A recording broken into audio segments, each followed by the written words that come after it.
રાજાઓની ઘણી બધી ફરજ હોય છે, પણ અત્યારના રાજાઓ મોજ જ કરે છે, આનંદ જ કરે છે. શાસન કરવું છે પણ આગળ કાંઈ કામ કરવું નથી. નામ બધા લેવા જોઈએ,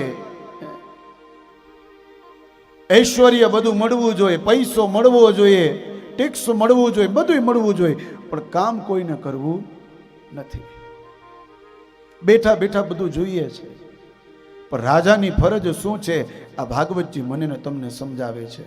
દ્વારકાધીશ ગાદીપતિ હોવા છતાં એ મણી શોધવા જાય છે. નકર હજારોની સંખ્યામાં એને ત્યાં સૈન્ય છે, કદાચ સૈન્યને મોકલી દીધું હોય તો કે નહીં, મારી ફરજ છે.